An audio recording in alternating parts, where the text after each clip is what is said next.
네, 한 주 동안 어떻게 잘 지내셨는지 모르겠어요. 우리 뭐 다 아시겠지만 옆에 분들 보고 봄이 왔습니다. 이렇게 인사 한번 하시죠.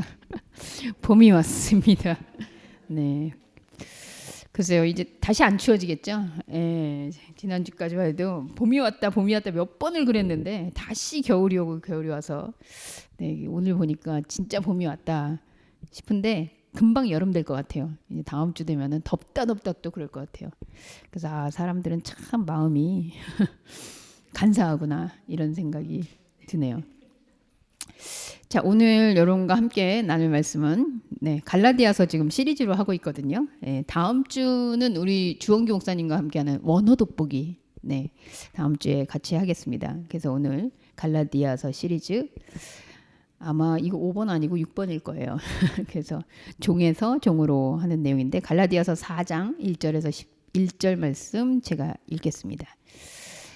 내가 또 말하노니 유업을 이을 자가 모든 것의 주인이나 어렸을 동안에는 종과 다름이 없어서 그 아버지가 정한 때까지 후견인과 청지기 아래에 있었나니 이와 같이 우리도 어렸을 때에 이 세상의 초등학문 아래에 있어서 종노릇하였더니 때가 참에 하나님이 그 아들을 보내사 여자에게서 나게 하시고 율법 아래에 나게 하신 것은 율법 아래에 있는 자들을 속량하시고 우리로 아들의 명분을 얻게 하려 하심이라.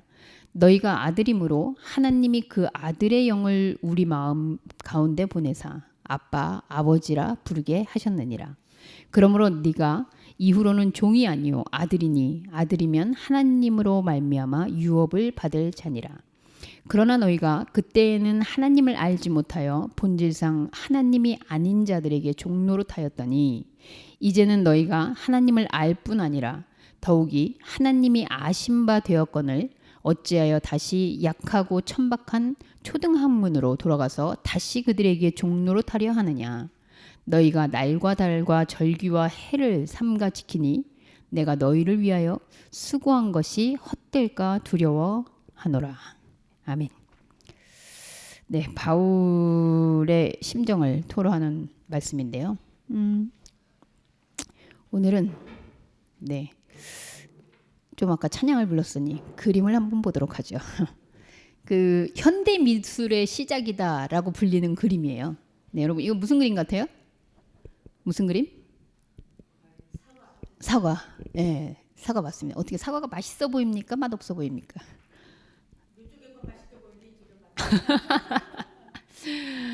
그 세잔이라는 사람이 사과 그림으로 굉장히 유명해요. 평생 사과를 그렸어요. 평생 사과를 왜 그렸냐 이렇게 그랬더니 그 사실은 이분이 얼마나 성격이 괴팍했냐면 그 모델을 데려다 놓고 그림을 그리면 150번을 다시 앉히는 거예요. 그리고 다시 움직여서 이쪽으로 앉히고 저쪽으로 앉히고 그래서 아마 나중에는 모델들이 안 오지 않았을까 싶은데 자기가 얘기하는 사과는 다 똑같은 사과 같지만 사실은 하나도 같은 사과가 없다는 거예요. 그래서 그릴 때마다 새롭다 이제 이런 얘기를 했는데 이전까지의 사과들하고는 완전 다른 그림을 그리기 시작한 거거든요. 요것도 예, 세잔의 작품입니다. 근데 요런 세잔의 그 사과가 나오기 이전엔 어떤 사과 그림이 멋있다 이렇게 했냐면 요런 거였어요. 여기 사과 보이시죠? 네. 그래서 보통 대대로 나오는 사과는 요런 사과들을 그렸던 거죠. 벌레가 먹은 거 보니 맛있겠네요. 네. 근데 이 세잔이 사과를 그리면서 이 뭐가 다른 것 같아요, 여러분? 이 못생긴 사과. 세잔은 이런 그림을 보면서 저게 진짠가? 눈에 저렇게 보이기에 아름답게 저렇게 해놓으면 저게 진짜 사과인가? 이제 이런 질문을 했던 사람이에요. 그 진짜가 뭐지?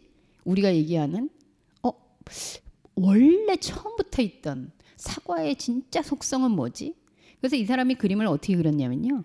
사과를 하나 놓고 원래 정물화잖아요. 이게 정물화라는 거는 멈춰있는 물체를 그리는 걸 정물화라고 합니다. 근데 이 사람은 멈춰있는 한 면만 보고는 진짜를 알 수 없다. 그래서 사과를 놓고 그려요. 그리고 조금 돌리고 또 그 위에다 또 그려요. 돌리고 또 그려요. 사과 한 개를 그리는데 100번을 돌리는 거예요. 그래서 그 순간순간 보이는 그거를 저기다가 담았더니 저렇게 못생긴 사과가 됐어요. 그 사실은 보통은 이렇게 선을 그려놓고 거기다 채워서 그리는데 이 사람은 선이 없습니다. 그래서 그냥 붓터치만으로.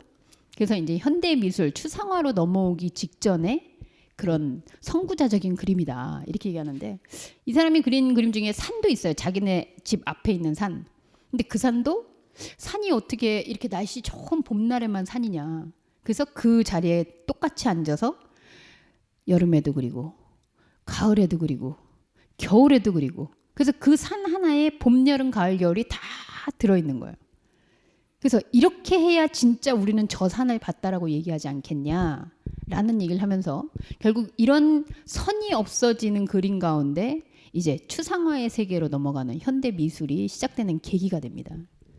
제가 왜 이런 얘기를 했느냐. 우리는 진짜가 뭐지? 보통 내 눈으로 보지 않으면 믿을 수 없어 이런 생각하는데, 눈으로 보고 있는 건 진짜 진짠가? 내 눈에 보이면 진짠가? 성경은 아마 그런 과정을 우리로 하여금 끊임없이 질문하는 것 같아요. 그래서 바울은 진리라는 것을 알기 위해서 사실 갈라디아서에서 처음 나오는 얘기와 오늘 할 얘기도 다 똑같습니다. 똑같은 사과, 똑같은 진리에 대한 얘기를 하는데 이렇게 돌려서도 보고 또 돌려서 얘기하고 돌려서 또 얘기하고 또 얘기하고, 하나님이 아브라함 한 명 가지고 얘기했으면 될 거를 그 다음에 또 다른 인물이 등장하고 또 다른 인물이 등장하고 수없이 많은 인물들 인생이 들어가면서 오늘 나의 모습이 어떤 모습이지? 라는 거를 그려내는 것처럼. 그래서 우리는 성경을 읽을 때 혹은 말씀의 진리에 대한 것들을 접근할 때 한 면 내가 경험한 거, 아 내가 이랬더니 하나님이 이런 분이야 이렇게 얘기한다면 어쩌면 우리는 하나님의 코끝도 못 만졌을지도 모르겠어요. 그래서 진리의 말씀은 이렇게 수없이 다른 각도와 다른 관점에서 끊임없이 질문하면서 알아가는 그 과정 자체가 진리다 이렇게 얘기할 수 있을 것 같아요. 네, 제가 바울의 심정이 조금은 이해될 것 같아서 이제 제가 그렇게 먼저 사족을 붙였는데, 바울이 첫 절에서, 오늘은 1절부터 이렇게 좀 한 절 한 절 길지 않으니까 좀 같이 생각하면서 나가보겠습니다. 내가 또 말하노니. 네, 내가 또 말한다는 거. 네, 이런 말을 할 때 보통은 자기가 말 안 하고 그러죠. 아, 우리 엄마 또 잔소리하네. 막 이러면서. 잔소리는 왜 잔소리일까요? 똑같은 얘기를 계속해요. 근데 바울이 야, 내가 정말 잔소리 같지만 다시 얘기한다. 왜? 중요하니까. 이건 너무 중요해서 내가 또 얘기한다. 이러면서 얘기를 해요. 거듭 다른 비유로 지난번에는 이렇게 얘기하더니 이번에는 또 이렇게 하더니 오늘은 또 이렇게 얘기하는구나. 그러면서 계속 사과를 돌리며 그리는 세잔처럼 진리에 대해서 다른 면들을 통해 진리에 접근을 합니다. 그러면서 내가 또 말한다. 지난주에 나왔던 얘기와 비슷한데요. 초등학문 얘기했었고요. 그리고 초등교사 얘기했었고요. 오늘은 어렸을 동안에, 그래서 종이라는 개념을 오늘 또 이야기를 해요. 바울이 이렇게 얘기하는데 근본적인 사건, 여러분들 기억하시죠? 이 바울이 갈라디아에서 왜 처음에 이렇게 막 열을 받으면서 얘기를 시작했는지, 그 사건 배우에는 한 가지 에피소드가 있었습니다. 네, 베드로와 그리고 예수의 제자들이, 예수님을 쫓아내야 했던 제자들이 이방인으로부터 온 그리스도인, 그러니까 하나님을 모르다가 다른 종교에서 온 그리스도인들한테 야, 너희도 할례는 받아야 되지 않겠니? 그리고 유대인이었다가 그리스도인 된 사람들이 야, 이거 이방인들이 할례를 안 받으면 우리 안 넣어줘야 되는 거 아니야? 이제 이런 교차되는 생각 속에서 바울이 발끈하면서 아니, 너네가 유대인에서 배척받은 예수를 믿는 것 자체가 너희들도 이방인 된 거 아니냐? 근데 이방인들한테 와서 또 유대인이 되라고 하는 거냐? 그러면서 이제 바울이 베드로하고도 한판 붙었었고요. 그 맥락에서 이야기를 계속 하고 있어요. 그래서 그런 측면에서 바울은 율법이라는 게 뭐냐라는 이야기 지난번에도 했는데요. 오늘도 그렇게 이야기합니다. 2절에 보면 후견인과 청지기 아래 있었다. 율법은 후견인과 청지기예요.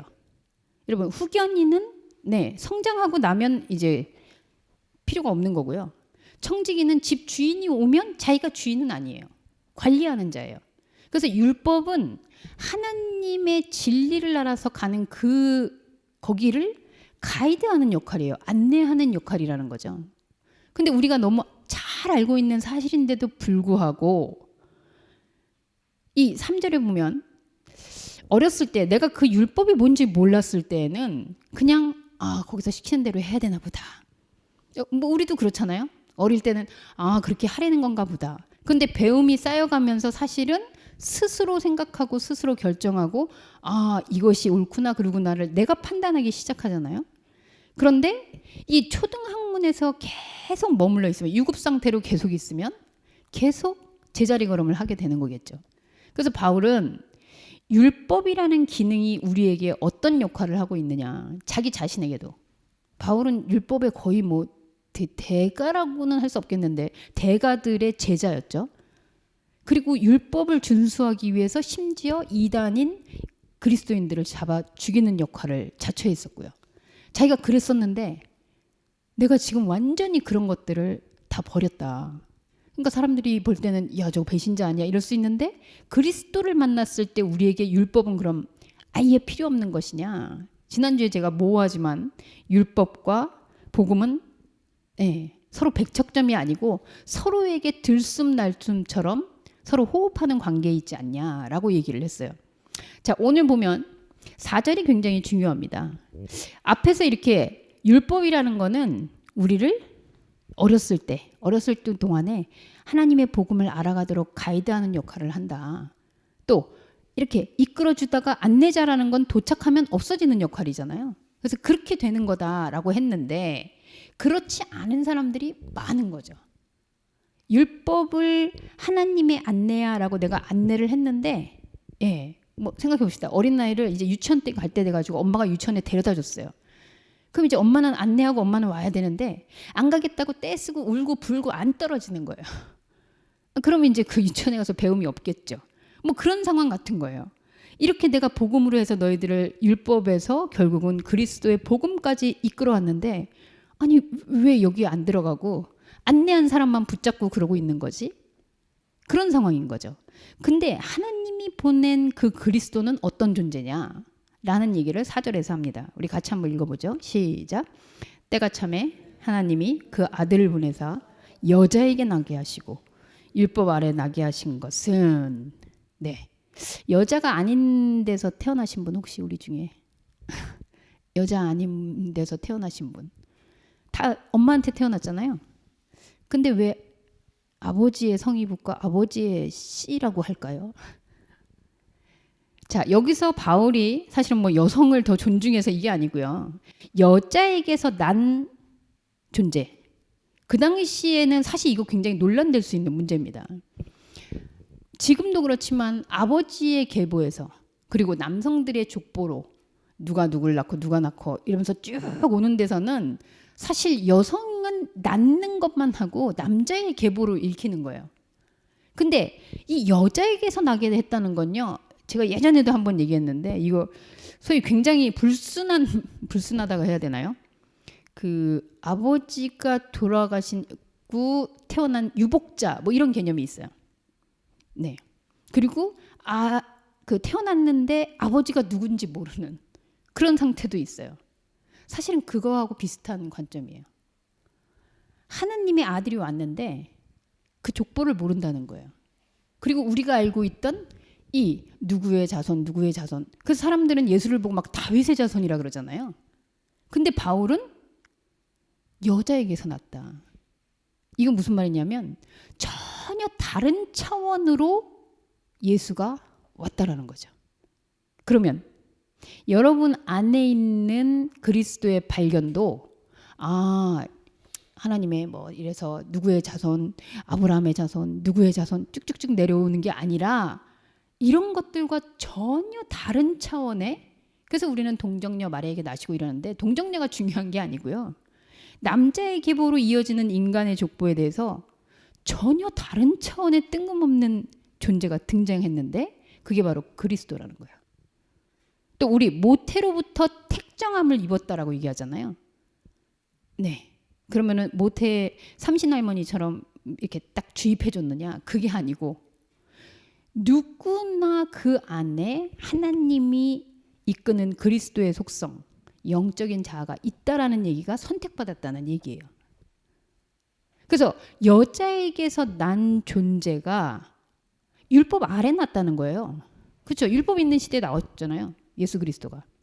그럼 이분은 율법이 있는데 이분은 전혀 다른 계보로, 율법의 계보는 아브라함부터 시작해서 쭉 이스라엘의 유대인의 족복 가운데 누가 누구를 낳고, 그리고 하나님의 신앙은 이러이러해서 그 율법을 지키는 걸 통해서 하나님의 자녀구나 이렇게 인정받는 데였는데, 갑자기 어디 족보도 없는 뜬금없는 존재가 쑥 들어왔다는 거죠. 근데 이분은 율법이 있는 시대에 오셨어요.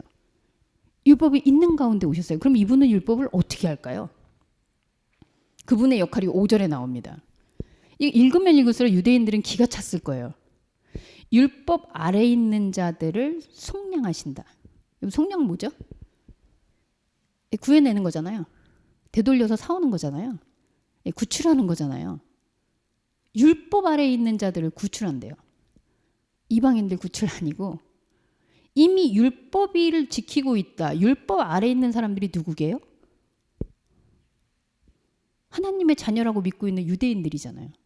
근데 그 율법의 아래에 있는 사람들을 건져낸다. 한마디로 얘기하면 예수님이 오셨는데 저 밖에 가서 안 믿는 사람 막 저 아프리카 가서 이게 아니고 예수 믿는 사람들이 모여있는 이 교회에 와서 예수님이 나타났다는 거예요. 예. 우리 기쁘다 구주 오셨을 때도 막 교회에서 이러잖아요. 율법 아래에 있는 이미 하나님의 개념을 가지고 있는, 이미 하나님의 자녀라고 생각하고 있는 자들에게 오셔서 그들을 구해낸다는 거예요. 그럼 왜 구해내냐? 율법에 지금 그 아래에 있다. 한마디로 율법의 종로로 타고 있다. 율법에 갇혀 있다. 그러니까 구출해내죠. 율법이 만약에 그거를 해서 하나님의 자녀가 되는 거라면 율법을 지키도록 독려해야죠. 이걸 지켜야 되고 이거 하고 저거 하고 이렇게 해서 하나님의 자녀임을 확신하십시오. 이랬어야죠. 근데 예수가 율법 아래 있는 사람을 구해냈다는 거는 거기 있으면 안 된다는 얘기잖아요. 그 무슨 얘기일까? 그랬더니 5절에 아들의 명분을 얻게 한다. 율법 아래에 있으면 내가 아들은 여기서 딸도 되는 건데 여러분 뭐 전부 다 아들이라고 지칭했으니까 하나님의 자녀가 되는 그 조건이 뭐냐라고 했을 때 당시에는 율법이었어요. 율법을 지키는 자는 그리스도가 아니고 하나님의 자녀. 그렇지 않은 자는 이방인. 그런데 예수가 그렇게 되어 있는 것을 와서 구출의 냄으로 인해서 사람들이 아들이 됐대요. 아니 율법을 지켜야 원래는 하나님의 자녀인 거를 알게 되는 조건이었는데 거기로부터 나오게 했더니 그게 내가 하나님의 자녀구나. 이걸 알게 된다는 거예요. 이거 완전 쿠데타 아닙니까? 그 당시 사람으로는 뭐 죄송합니다만 왜 우리 의사들이 지금 난리를 치고 있죠? 의사 되려면 전국 석차 봤을 때 1등급이어야 돼요. 근데 이렇게 인원수를 늘리면 지금 보니까 뭐 어디 지역은 3등급까지도 의사가 될 수 있대요. 그러면서 의사들이 그러더라고요. 여러분들은 성적 낮은 사람한테 치료받고 싶습니까? 이렇게 물어봐요. 아니 성적하고 의사하고 무슨 하도 된다는 사람이 많으니까 가릴 뿐이지. 하나님의 자녀를 마치 율법을 잘 지켜야 그 조건들을 채우고 그 조건에 맞춰서 하나님의 자격이 된다. 뭐 지금도 그리스도인 중에 교회 다니는 사람들 중에 그런 분들 많잖아요. 여기 권사님들 앉아 계신데 권사님들 어떻게 새벽녘에 안 나가시면 목사님들이 우리 권사님 훌륭하십니다 이러십니까? 권사님 새벽 예배 나오셔야죠. 수요 예배 안 나면 권사님, 그 또 뭐 이렇게 헌신해야 되면 권사님. 그래야 권사답다라고 하잖아요. 장로 되려면요. 민망한 얘기지만 어떤 분이 지난번에 와서 그러더라고요. 자기 아버님이 장로님 그 추천을 받았는데 거긴 작은 교회여서 한 2천만 원을 내라 그런다. 그래서 내가 그거 되게 저렴한 거다. 얼른 대라. 저 여의도 순복음교회 가고 그러면은 최하가 1억이다. 그러니까 아버지 빨리 되시라 그래라. 뭐 제가 그렇게 그냥 농담 삼아 얘기했는데 율법을 지키고 안 지키고에 따라서 그 기준이 돼서 하나님의 자녀냐 아니냐에 사람들이 계속 매여 있는 거죠. 그래서 예수는 왜 왔냐 했을 때 이 율법의 계보가 아닌 전혀 다른 차원의 계보로 들어와서 그들에게 여기서 나와봐 하고 끌고 나오는데, 나오면 너무도 배신감이지만 나 원래부터 자녀였잖아, 이걸 알게 된다는 거야. 난 그동안 자녀 되려고 이것도 하고 저것도 하고 하나님한테 더 이쁜 자녀 되려고 지키고 이랬는데 내가 나와서 신원조회를 해보니 나 원래부터 자녀였는데. 근데 원래부터 자녀였는지 모르니까 나 입양된 사람인 줄 알고, 그래서 나 어떻게든지 사랑받아 보려고 막 지키고 있는 모습이 바로 율법 아래에 있는 사람들이었다는 거죠. 그리스도인이 되었어요. 교회 나오면 어쨌든. 근데 세상에서 내가 세상에서 너무 짐이 무겁고 종노릇하는 것 같고, 그래서 나는 이제 하나님을 믿고 자녀가 돼서 나왔습니다 하면 끝일까요? 교회 오는 순간부터 하나님의 자녀다운 일을 해야 돼요. 그래서 그 다운 일을 못하면 하나님의 자녀인가 의심받아야 돼요. 그런 세계가 아니라는 거예요. 진리의 세계는 날 때부터 하나님의 자녀였던 거예요. 근데 그 사실을 모르니까 어렸을 때는 종이나 종의 아들이나 상속자의 아들이나 어릴 때는 입혀주고 먹여주고 그러니까 잘 모르는 거죠.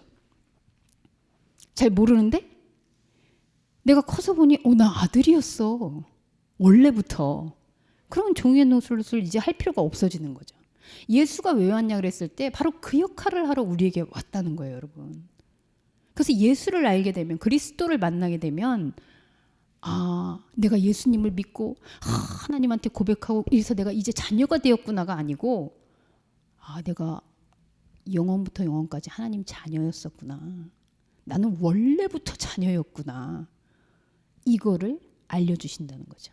그게 복음이에요. 그런데 바울의 답답함은 내가 이후로는 종이 아니다, 나는 아들이다. 그런데 이렇게 종이 아니게 되었음에도 불구하고, 여러분 너무 기가 막힌 일인데요. 예수님이 하나님의 이제 자녀로 오셨잖아요. 근데 기적도 베풀고 막 말씀에도 뭔가 다른 게 있고 권능이 있는 것 같아서 사람들이 막 쫓아다녔어요. 그래서 그 중에는 바리새인들도 있었고요. 그리고 그 당시에 유대인 지도자라는 사람들도 쫓아다녔어요. 그러면서 뭔가 다른데? 우리 쪽으로 이렇게 오면은 뭔가 이게 더 도움 될 수도 있겠는데 하는 사람도 분명히 있었을 거예요. 그런데 이 예수를 우리 쪽이다 아니다 이 기준 짓는 방법이 뭐였을까요? 율법이죠. 너무 기가 막히게도 하나님이 신 예수 그리스도가 세상에 왔는데 율법에는 안식일에 쉬라 그랬는데 안식일에 왜 사람 고치고 있지? 율법에는 손 씻고 안 먹으면 그거는 죄라 그랬는데 왜 손 안 씻고 이삭을 막 따먹고 있지? 정말 아이러니하게도 하나님의 자녀라고 하는 사람들이 율법이라는 하나님의 법을 통해서 하나님이 아니라고. 그래서 예수님의 제목이 뭐예요? 신성 모독죄잖아요. 율법을 범한 자잖아요. 하나님이 왔는데 율법 안 지켰다고 하나님의 아들이 인정이 안 되는 거예요. 이게 말이 됩니까? 근데 오늘날은 안 그럴까요?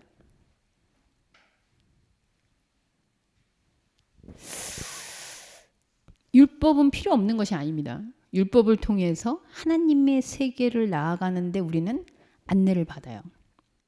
그런데 예수를 그리스도가 내가 원래 아들이었구나를 알게 되면 그 율법의 역할은 없습니다.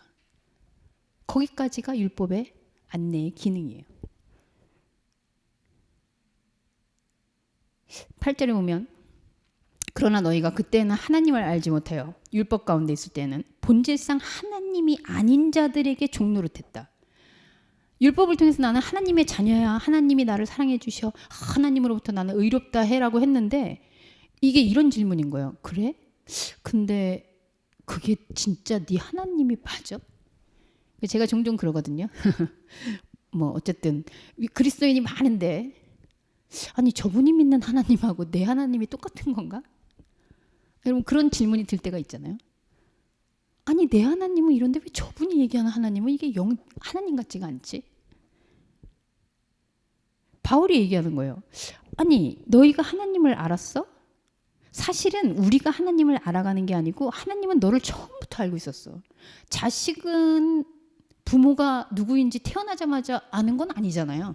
근데 부모는 자기 자식을 모를 수가 없잖아요. 특히나 내 몸으로 낳은 자식을 모를 수가 없잖아요. 그런데 아 내가 하나님의 아들이야? 라고 들었음에도 불구하고 계속 종의 모습으로 있다는 거죠. 율법 아래서. 아까 유치원을 들어가지 않는 아이처럼.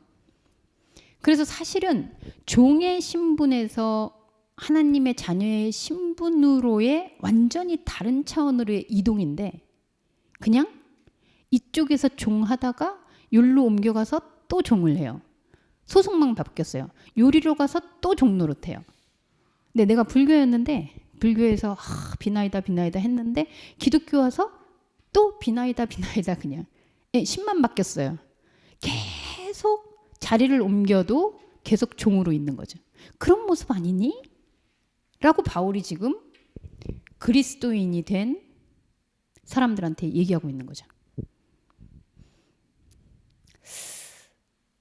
여러분 이스라엘에서 가장 큰 사건 중에 하나 출애굽 빼놓을 수 없겠죠. 여러분 너무 잘 알고 계세요. 애굽의 종노릇 할 때 하나님한테 막 울고불고 저희 이런 종노릇 하기 싫어요. 막 너무 힘들어요. 이래서 건져주셨잖아요. 그래서 애굽에서 나왔잖아요. 자 광야에 갔더니 어땠어요? 아침마다 먹을 거 주시지. 또 구름기둥 있어서 그늘도 주시지. 불기둥 있으니까 또 따뜻하게도 해주시지. 여러분 이게 천국 아니에요? 그렇잖아요. 네, 우리 어머니들의 소원은 그 평생 도시락 안 싸는 거. 이제 밥 안 해줘도 되는 거. 뭐 이런 거 있잖아요. 아니 내가 밥 차릴 필요도 없고. 그래서 그곳이 사실은 천국인데 거기서 누가 종노릇하는 사람 없잖아요. 다 같이 나와가지고 지금 여기는 뭐 누가 높고 낮고도 없어요. 그런데 이 사람들은 어디로 가요? 가나안으로 가잖아요. 그래서 뭐 해요? 거기 있던 사람들 종살이 시키잖아요. 그럼 결국 이스라엘에게 있어서는 사실 종노릇이 힘들어요. 자유하게 해주세요. 이 말은 내가 여기서 나와서 내가 종 부리는 사람 되게 해주세요. 이걸로 옮겨가는 거예요. 그래서 여기도 종살이 하는 세상이고요. 여기도 종살이 하는 세상인데 여기서는 내가 종이었으면 여기 가서는 종을 부리는 사람 되고 싶다는 게 애굽에서 가나안입니다. 그러니까 종이 존재하는 사회로 있는 거는 똑같은 거예요. 종이 없었던 데는 광야거든요. 그럼 여기서 얘기하는 바울이 얘기하는 가운데서도 사실 똑같은 얘기를 합니다. 그냥 너희들이 종에서 내가 좀 덜 종이냐 아니면 내가 좀 불이냐 종들도 서열은 있으니까요. 그렇게 소속을 옮겨다니면서 복음에서도 종, 율법에서도 종, 여기서도 종 그렇게 살 거냐? 그게 정말 복음이냐? 그럼 예수님이 와서는 어떻게 됐을까요, 여러분? 예수님은 종이라는 이 어떻게 보면 자격제도였는데 자격제도를 그냥 없애버린 거예요. 그저께 며칠 전에 뉴스가 났는데 미국에 있는 어떤 대학에서 오래된 일인 것 같아요. 그 한 교수님이 은퇴를 하면서 그 학교에 장학금을 내놓으셨어요. 무려 1조가 넘는 장학금을. 근데 본인 남편이 물려준 그 재산이었는데 그래서 그 대학의 의과대학의 등록금이 없어졌어요. 그래서 다들 막 환호하고 난리가 났어요. 학생들이 막 울고불고. 공부 잘하는 사람부터 장학금 줄게. 그게 아니고 아예 등록금이 없어졌다니까요. 그러니까 누가 잘해? 누가 못해? 너는 몇 등이야?를 물어볼 필요가 이제 없잖아요. 복음은 그런 거라는 거예요. 얼만큼 했어? 누가 더 잘했어? 너는 이러니까 너는 이런 직분 받을 만하네. 너는 이 정도 했어? 그래 너는 그럼 이렇게 될 만하네. 그런 서열이 아니라는 거예요. 그럼 성경에도 장로 있고 직분이 있는데요? 그건 나중에 얘기합시다. 복음은 그리스도는 와서 내가 원래부터 아들이었구나. 원래부터 하나님 자녀였구나. 그거를 알게 되는 순간 이제 자격증 제도는 아예 없어졌다는 거예요. 그래서 내가 하나님의 자녀일까? 아닐까? 나 하나님한테 잘 보였나? 안 보였나? 더 기도 많이 했나? 적게 했나를 따져야 될 이유가 어떻다고요? 없다고요. 그럼 나 안 해야지. 이러는 분은 애굽에서 가나안 간 거하고 똑같은 거예요. 왜냐면 안 해야지는 그 기준이 있는 거잖아요. 하다가 안 해야지 똑같은 거라는 거예요. 아예 그게 생각을 해야 될 이유가 없어지는 거예요. 우리가 하나님의 자녀되면 그렇다는 거예요.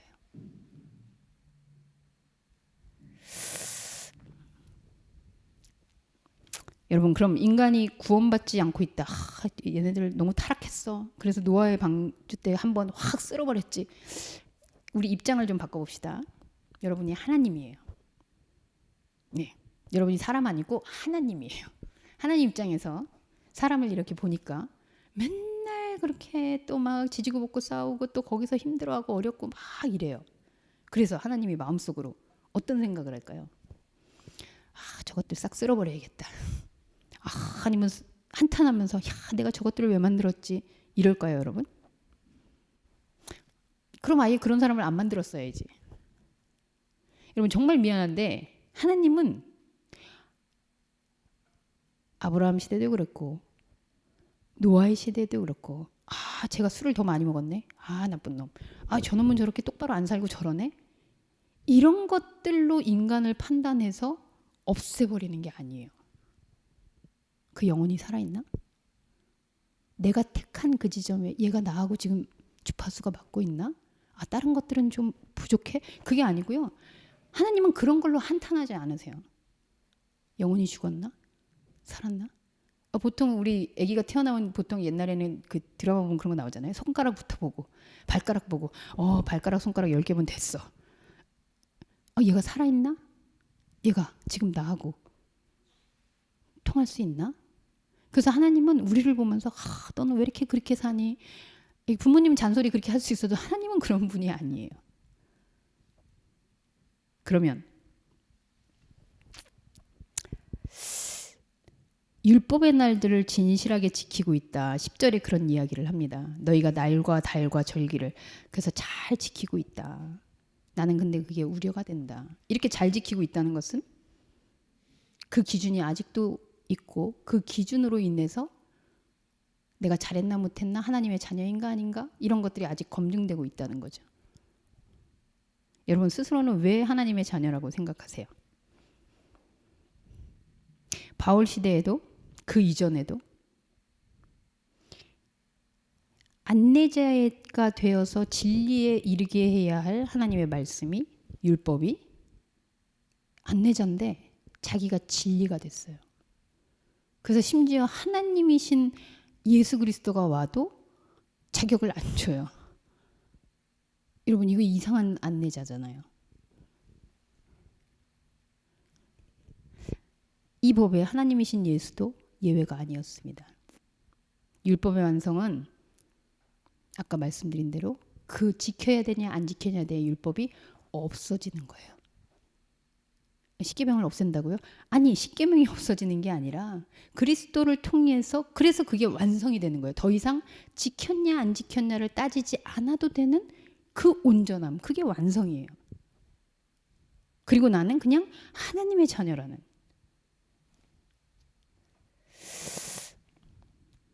이 말에서 처음 사건으로 한 번만 돌아가 보죠. 이런 분들 계세요. 죄송합니다. 종종 이제 제가 우리 어머니하고도 맨날 이렇게 티격태격 하는 부분 중에 하나인데 그래도 좋은 게 좋은 거지. 베드로가 그렇게 얘기해요. 야 이방인에서 왔는데 그래도 아니 할례를 좀 받아놓으면 뭐 굳이 걸릴 거 없고 그리고 이거 하나님이 줬다고 하나님 감사합니다. 하나님께 영광 돌립니다 하면 좋은 거지. 그거를 뭐 그렇게 예민하게 아니라 그러고 그럴 필요가 없다 그러고 왜 그래. 그냥 이것도 내가 했지만 그래도 하나님 복 주셨습니다. 뭐 내가 샀지만 그래도 하나님이 은혜를 주셨습니다. 다 일하게 해주셨습니다. 아니 그러면 좋은 거 아니에요? 여러분 좋은 거예요? 좋은 거 맞습니까? 내가 이거를 우리 아들 서울대에 가게 해주세요 그랬는데 우리 아들은 서울대학 갔어요. 하나님의 복이에요. 그럼 서울대학에서 떨어진 애들은 하나님 복 안 준 걸까요? 있다 없다 한다 안 한다 이 상대적 가치에서는 내가 얻었으면 누군가는 못 얻었다는 겁니다. 여러분 하나님이 여러분을 그렇게 대하면 좋겠어요? 그렇게 차별받고 싶으세요? 할례를 안 받아도 되지만 받으면 더 좋은 거지가 아니라 할례는 하나님의 복음과 상관이 없는 거야 라고 얘기하는 거예요. 하나님의 기쁨은 모든 걸 다 하나님이 하셨어요 라고 갖다 바치는 그걸 기뻐하는 게 아니고 이거는 그냥 세상의 일이구나. 이건 하나님이 아니구나. 하나님은 이렇게 하시지 않는구나. 이렇게 구별할 때 기쁨을 얻어요. 그게 하나님을 아는 거기 때문에. 그런데 좋은 게 좋은 거지. 이것도 그냥 하나님이 해주셨다 그러면 감사한 거지. 뭘 그렇게 그래? 아니라고요. 하나님은 그런 사고방식으로 복음을 얘기하지 않는다고요. 그리스도는 오셔서 우리에게 그런 사상 속에서 우리를 건져내시는 분이라고요. 되게 까다로운 것 같지만 자유한 거예요. 더 이상 내가 그런 상대적인 기준에 의해서 지난번엔 그랬는데 하나님이 날 사랑하신 건데 내가 뭐 잘못한 거 있나? 이러지 않아도 되신다고요.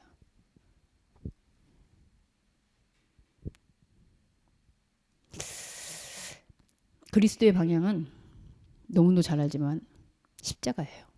죽음이에요. 여기 상속자라고 얘기했잖아요.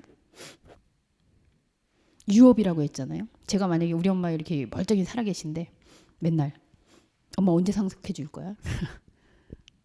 언제 유산 줄 거야? 그럼 이거 무슨 뜻이에요? 상속이고 유산이고 이거는 뭐 우리 상식적으로 알지만 돌아가셔야지 다 받는 거예요. 그럼 언제 죽을 거야? 이렇게 되는 거죠.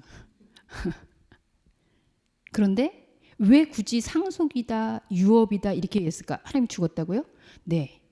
내가 알고 있는 내가 이렇게 잘하고 이렇게 쌓아가면 하나님이 그때 그날에 때가 이르면 나한테 다 물려주시는 거지 라고 착각하고 있는 하나님이 죽어야 된다고요. 그 하나님이 없어지면 진짜 하나님이신 애초부터 나는 그냥 하나님의 자녀였고 나와 교감하시고 나를 낳으신 그 하나님이 원래부터 있었다는 사실을 알게 되는 게 상속이라고요. 하나님을 하나님으로 아는 상속 외에 뭐가 더 있겠어요? 부모님이 나한테 물려주고 갔어요. 그 물려준 것 때문에 내가 그동안 부모님의 자녀였을까요? 나를 얼마나 사랑하면 엄마가 이렇게 평생 노력하고 애쓴 걸 이렇게 주시고 갔을까? 엄마를 알아보는 거잖아요. 그런데 이게 거꾸로 돼서 언제 상속되나? 그래 그때까지 내가 잘 보여야지. 그래서 살아생전에 유산 받으면 이제는 뭐 더 이상 받을 거 없으니까 안 해도 되겠네. 이런 거 아니래잖아요.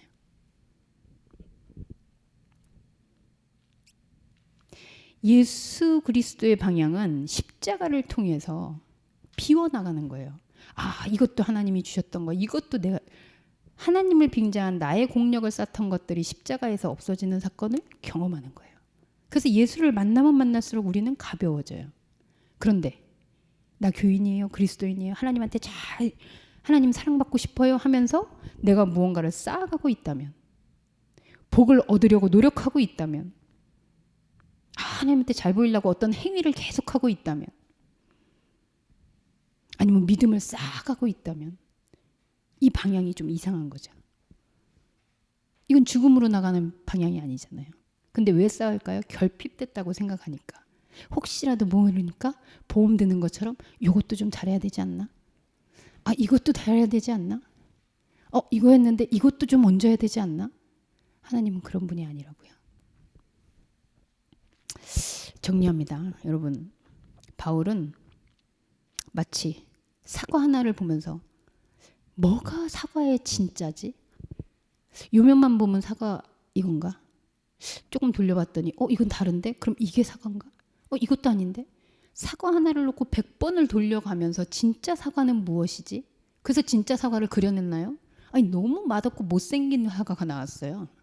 그런데 진짜가 무엇이지? 보이는 게 다가 아니겠는데?